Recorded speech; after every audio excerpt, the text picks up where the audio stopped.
جی خلیل بھائی. صلو علی الحبیب صلی اللہ تعالی علی محمد صلی اللہ علیہ وآلہ وسلم. درد سر کے حوالے سے کال تھی. اللہ کریم صحت و تندرستی عطا فرمائے، سلامتی عطا فرمائے.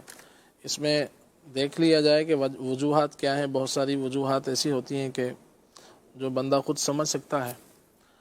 سر میں درد ہے تو کبھی آنکھوں کی کمزوری کے باعث بھی ہوتا ہے، نیند نہ ہو اس کی وجہ سے بھی ہوتا ہے، دماغی کمزوری کے باعث بھی ہوتا ہے، اور ڈپریشن وغیرہ کی وجہ سے بھی ہوتا ہے. ایک جنرل علاج میں عرض کر دیتا ہوں. ایک بنی بنائی دوا لینا چاہیں تو اطریف الاسطو خدوس کے نام سے ایک معجون آتا ہے، اور اس کے ساتھ خمیرہ گاؤ زبان عنبری جواہردار، ان دونوں کو لے کر مکس کر لیں اور صبح و شام ایک ایک چمچ استعمال کریں. طریف الاسطو خود اس میں کڑوا ہوتا ہے جی. اور یہ جو خمیرہ گاؤ زبان ہے عنبری جواہردار، یہ کیسا ہوتا ہے؟ یہ میٹھا ہوتا ہے، لذیذ ہوتا ہے. ہاں واہ جی. ماشاءاللہ. الگ الگ یا مکس کر کے اس کی آدھی آدھی چمچ الگ الگ لینا چاہیں، ویسے مکس کرنا چاہیں تو ایک ایک چمچ، پھر اس کو صبح شام استعمال کریں تو اس سے انشاءاللہ ایک فائدہ حاصل ہوگا. گرم پانی سے اس کو لینا پڑے گا؟ نیم گرم پانی سے لے لیں تو اچھا ہے. صحیح. اس میں جو رطوبات جسے کہتے ہیں کہ وہ نزلہ جمع ہوا ہے تو انشاءاللہ اس سے دماغ کی صفائی ہو جاتی ہے. واہ. السخدوس یہ وہ جڑی بوٹی ہے، اس کے بارے میں کہا جاتا ہے یہ جاروب دماغ ہے، یعنی دماغ کی جھاڑو ہے. دماغ کو جھاڑو دیتی ہے، اندر جو رطوبات فاضل رطوبات ہوتی ہیں اس کو صاف کرتی ہے یہ جڑی بوٹی. کیا بات. اور اس کے علاوہ اگر عام کوئی درد سر کے لیے کچھ بنا کر رکھنا چاہے تو یہی استو خدوس کے نام سے جو جڑی بوٹی ہے یہ 50 گرام لے لیں، اور اس کے ساتھ خشک جو دھنیا ہوتا ہے، دھنیا جو ہوتا ہے، ایک تو ہرا دھنیا کہلاتا ہے، ایک دوسرا جو گول گول ہوتا ہے خشک دھنیا، یہ آپ نے 36 گرام لینا ہے، اور 12 گرام کالی مرچیں. ان تینوں کو پیس کے رکھ لیجئے. صبح و شام خالی پیٹ اس کو آدھی آدھی چمچ استعمال کر لیں، تقریباً 3 گرام. تو اس سے انشاءاللہ عز و جل آدھے سر کا درد ہو، پورے سر کا درد ہو، اس میں انشاءاللہ فائدہ حاصل ہوگا. صحیح. گیس وغیرہ معدے کے امراض کے اعتبار سے اس میں بہت بڑا ہاتھ بندے کا خود کا ہی ہوتا ہے. صرف چورانے کھاتا رہے اور ہر چیز کھاتا رہے تو ایسا مشکل ہی ہے. تو پھر میں ایک آپ کی بات میں چیز ایک ایڈ کروں.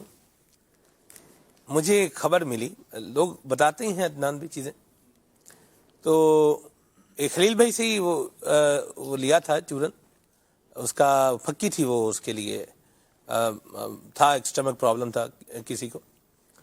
تو انہوں نے کہا کہ یہ جو ہے نا وہ جس نے کھائی ہے اس نے کہا ہے یہ تو بہت مزے کا ہے. آپ اور اس کا مزے کا ہونے کی وجہ سے انہوں نے کہا جی یہ آپ بنوائیں گے، ہم نے فلان جگہ بھی جو ہے یہ پہنچانا ہے. یہ دوائی ہے، یہ یاد رکھیے گا کہ یہ مٹھائی نہیں ہے. عدنان بھائی کے والد صاحب عدنان بھائی کے والد صاحب جو ہے وہ یہ حکیم ہیں ماشاءاللہ. عدنان بھائی ابن حکیم کے نام سے بھی زمانہ طالب علم جانے جاتے تھے. تو وہ فرماتے تھے کہ دوائی ہے، مٹھائی نہیں ہے. تو دوائی کو دوائی کے حساب سے کھانا چاہیے. بہرحال آگے چلتے ہیں. جی خلیل بھائی. جی. صلو علی الحبیب صلی اللہ تعالی علی محمد صلی اللہ علیہ وسلم. میں یہ عرض کر رہا تھا کہ کھانے کے بعد پانی نہ پیا جائے. اسی طرح سے جو چیزیں معدے کو خراب کرتی ہیں، جو آج کل روٹین چل رہی ہے، تو وہ پیزے، پراٹھے، پکوڑے، سموسے، تلی ہوئی چیزیں، کولڈ ڈرنک، اس طرح کی چیزیں بے شمار کھائی جاتی ہیں. تو پھر ایک آدھ کوئی پھکی کا جیسے کھا لینا چمچ، تو ایسا نہیں ہے کہ یہ وہ معاملات کو اس کے نقصانات سے بچا لے گا. تو ایسا یہ ایک نہیں ہے. تو اس لیے ہم نے سب سے پہلے غذائی احتیاطیں کرنی ہے. اس کے بعد پھر کبھی کبھار اگر کوئی معدے میں پرابلم ہو تو پھر اس کے لیے چورن وغیرہ استعمال کیا جائے. اجوائن آپ لے لیں 60 گرام، اور سونٹھ جو خشک ادرک ہوتی ہے یہ بھی 60 گرام، اور اس کے ساتھ میٹھا سوڈا یہ 30 گرام شامل کر لیں، اور اس کو پیس کر رکھ لیا جائے. کھانے کے بعد آدھی آدھی چمچ اس کو لے لیں. پیٹ کے درد میں بھی انشاءاللہ مفید ہوگا اور گیس وغیرہ کے اعتبار سے بھی فائدہ کرے گا. تو اب گیس اگر کسی کو رہتا ہے تو گیس جو چیزیں پیدا کرتی ہیں، گوبھی، بینگن، آلو، اروی اور چنے کی دال، اسی طرح سے کلیجی، پائے وغیرہ، حلوہ پوری، پراٹھے، یہ ساری چیزیں دیر سے ہضم ہوتی ہیں، پھر گیس پیدا کرتی ہیں. اسی طرح سے اور بھی دیگر چیزیں جو بادی چیزیں ہیں ان سے بچا جائے تو انشاءاللہ فائدہ حاصل ہوگا.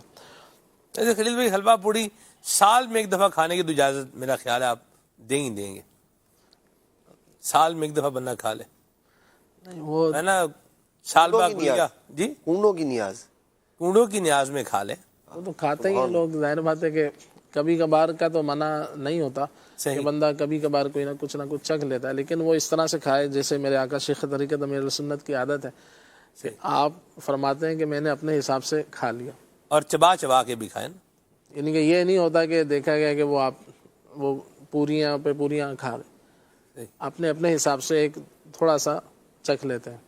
صحیح. تو یہ اب ہمارا دوسرا حساب ہوتا ہے کہ وہ کہتے اینڈ میں بھی یہ کہہ رہے ہوتے ہیں یار دل نہیں بھرا پیٹ بھر گیا. پیٹ بھر گیا، توبہ، اللہ بچائے ایسے کھانے کی حرص سے. کھانے کا مشورہ نہیں دے رہے، چکھنے کا مشورہ دے رہے. چکھنے کا مشورہ دے رہے ہیں، ٹھیک ہے تھوڑا بہت کبھی کبھار جیسے چکھنا بھی ہی سر، لیتا ہے بندہ. جی میں ایک منطق کی زبان میں بولوں تو چکھنا بھی کھانے کو مستلزم ہی ہے. جی آگے چلتے ہیں. پر خورشید وہ عبد الرشید صاحب جو نام تھا سانگڑ سے، پیر سن رہتے ہیں تو سب سے پہلے آپ کولیسٹرول بھی چیک کرائیں. خورشید لگ رہا ہے نام. جی خورشید کا، ہاں خورشید کہا تھا. جی خورشید صاحب جو اللہ کریم آپ کو بھی صحت و تندرستی عطا فرمائے، رحمت کی نظر فرمائے. ہاتھ پیر سن رہتے ہیں، دیکھ تو کولیسٹرول کا لیول چیک کرائیں، کولیسٹرول کتنا ہے، تو اس سے بھی وہ بھی ایک وجوہات اس کی بنتی ہیں. اور باقی اس کے لیے جب آپ چیک اپ کروا لیں، اگر کچھ چیز ایسے اللہ نہ کرے سامنے آئے تو پھر اس کا باقاعدہ علاج کروائیں.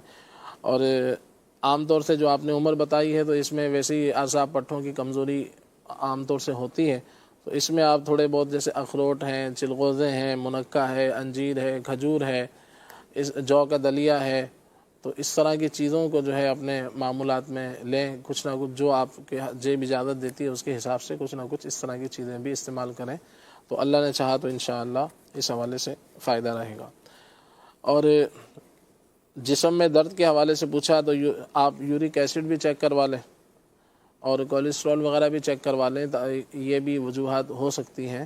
اور باقی ایک اور اسلام بھائی تھے، انہوں نے اپنی والدہ کے لیے پوچھا تھا کہ ان کے بھی جسم میں درد وغیرہ رہتا ہے، تو اس حوالے سے گھٹنوں میں درد وغیرہ کے حوالے سے انہوں نے فرمایا تھا. تو اس کے لیے 4-5 چیزیں میں عرض کر دیتا ہوں کہ ایک جنرلی جو ہے وہ جوڑوں کے درد وغیرہ کے اعتبار سے، باقی جوڑوں کے درد کے بھی بہت ساری جیسے اس میں مسائل ہوتے ہیں کہ کبھی اس طرح کی طاقت کی دوا کی ضرورت ہوتی ہے، کبھی جو ہے دوسری دواؤں کی حاجت ہوتی ہے، تو اس کا باقاعدہ علاج ہوتا ہے. تو کسی اچھے طبیب سے مشورہ کر لیں. اور یہ جو علاج عرض کر رہا ہوں یہ ایک جنرلی ہے ایک جسمانی کمزوری کے لیے. پھول مکھانے آتے ہیں، پھول مکھانے یہ لے لیجئے، اور اس کے ساتھ آپ نے لینا ہے کیکر گوند، کیکر کی جو گوند ہوتی ہے یہ لے لیں 100 گرام، یہ لے لیں. پھول مکھانے 100 گرام لے لیں، اور 100 گرام سنگاڑا لے لیں. یہ 3 چیزیں ہو گئیں. اور آخری اگر شوگر نہیں ہے تو اس میں 100 گرام مصری بھی ملا لیں. چاروں چیزوں کو پیس لیں اور اس کا صبح شام 1-1 چمچ استعمال کریں، تو یہ کیلشیم کے لیے، ہڈیوں کے لیے بہت زیادہ مفید ہے. جسمانی دردوں میں بھی انشاءاللہ فائدہ حاصل ہوگا. بچوں کو بھی دے سکتے ہیں، آدھی چمچ دودھ میں ڈال کے پلا دیں تو انشاءاللہ یہ خوش ذائقہ بھی ہے اور بہت زیادہ جیسے یہ میٹھا بھی ہے، خوش ذائقہ بھی ہے، تو بچے بھی اس کو استعمال کر سکیں گے. خسرہ نکلا ہے تو اللہ کریم رحمت کی نظر فرمائے. اس میں کوئی باقاعدہ دواؤں کی حاجت نہیں ہوتی.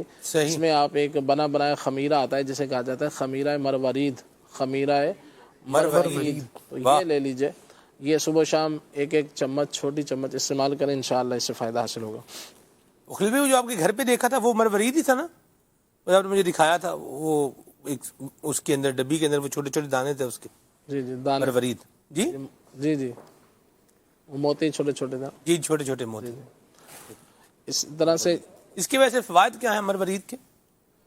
مرورید یہ خمیرہ اس کا بنتا ہے معجون ٹائپ، جیسے عوام تو معجون ہی کہتی ہے، لیکن عوام تو ہر شے کو معجون بول دے گی اس کو، یہ حلوہ گھی کے بار کو بھی معجون ہی بول دیں گے اس کو بھی. تو یہ دل کے لیے بہت زیادہ مفید ہوتا ہے، دل کی قوت کے لیے. خمیرہ یہ مرورید، جی گھبراہٹ کے حوالے سے. اسی طرح سے یہ جو بخار کے بعد جو جن لوگوں کو کمزوری ہو جاتی ہے تو ان کے حوالے سے بھی بہت زیادہ مفید ہے. بخار کے بعد عام طور سے دیکھا ہے کہ نقاہت ہو جاتی ہے، بندہ اٹھنا بیٹھنا مشکل ہوتا ہے، تو ایسے لوگ اگر خمیرہ مرورید صبح شام استعمال کریں تو انشاءاللہ جسم میں قوت حاصل ہوگی. بچے بڑے سبھی لے سکتے ہیں اور اس کا ذائقہ بھی بہت اچھا ہوتا ہے. کوئٹہ سے اسلام بھائی نے کال کی تھی، گلشیر صاحب نے، 12 اور 18 سال عمر تھی بہن کی اور ان کی، تو یہ گرمی اور گھبراہٹ وغیرہ کے حوالے سے انہوں نے فرمایا. تو اس کے لیے آپ جو ہے نا سبزیوں کا استعمال اچھا کریں، لوکی، ٹنڈے، تورئی، جو کا دلیا، مونگ مسور کی دال، اسی طرح سے سبزی اور فروٹ کا استعمال زیادہ کریں تو اللہ نے چاہا تو انشاءاللہ کیفیت میں بہتری آ جائے گی۔ لونگ ہے، دار چینی ہے، کلیجی، پائے اور جو گرم چیزیں ہوتی ہیں اس سے جو ہے بچنے کی کوشش کریں۔ مرحبا۔ اور دانے وغیرہ نکلتے رہتے ہیں، اس حوالے سے میں عرض کر دیتا ہوں روحانی علاج اس کا باقاعدہ انہوں نے کہا کہ ایک عرصے سے یہ مرض ہے تو اللہ کریم ناسور والا تو اس کے لیے باقاعدہ کسی اچھے طبیب سے مل کر آپ علاج کریں۔ باقی میں ایک روحانی علاج عرض کر دیتا ہوں کہ سورۃ المؤمنون پارہ نمبر 18 میں یہ آیت نمبر 14 ہے، بسم اللہ الرحمن الرحیم، فَكَسَوْنَا الْعِظَامَ لَحْمًا ثُمَّ أَنشَأْنَاهُ خَلْقًا آخَرَ فَتَبَارَكَ اللَّهُ أَحْسَنُ الْخَالِقِينَ۔ تو یہ جو آیت مبارکہ ہے یہ پڑھ کر اپنے اوپر دم کر لیں یا کسی دوسرے سے کہیں کہ وہ آپ پر دم کر دیا کرے، روزانہ اس کو ایک مرتبہ اول آخر ایک مرتبہ یا تین مرتبہ درود پاک بھی پڑھ لیجیے، اللہ نے چاہا تو انشاءاللہ عز و جل فائدہ حاصل ہوگا۔ سفید بالوں کو سیاہ کرنے کے اعتبار سے یعنی کہ ایک یہ وہ چیز ہے کہ عام طور سے جیسے عمر کم ہوتی ہے تو وہ بال سفید بچوں کے بھی ہونا شروع ہو گئے یا عام کسی دوسروں کو ہو گئے، تو وہ اس کے جو شرعی معاملات ہیں وہ تو ایک الگ چیز ہے۔ عام طور سے جن کے جیسے سفید بال ہو جاتے ہیں تو کھانے کے اعتبار سے کوئی جو دوا ہے اس کا میں عرض کر رہا ہوں، نہ کہ لگانے کے اعتبار سے۔ کھانے کے اعتبار سے یہ ہے کہ ہڑ، بھیڑا، آملہ۔ ہڑ ایک جڑی بوٹی ہے، ایک بھیڑا جڑی بوٹی ہے اور ایک آملہ، تو ان تینوں چیزوں کو لے کر 50 گرام لے لیں، ان کو پیس لیں، اس میں 150 گرام بادام شامل کر لیں، تو پھر یہ چاروں چیزوں کو مکس کر لیں، صبح شام ایک چمچ استعمال کریں تو نزلے وغیرہ کی وجہ سے جو بال سفید ہونا شروع ہو جاتے ہیں قبل از وقت تو اللہ نے چاہا تو انشاءاللہ عز و جل اس سے جو ہے فائدہ حاصل ہوگا۔ صلو علی الحبیب صلی اللہ تعالی علی محمد صلی اللہ علیہ وسلم۔ چلیے جی خلیل بھائی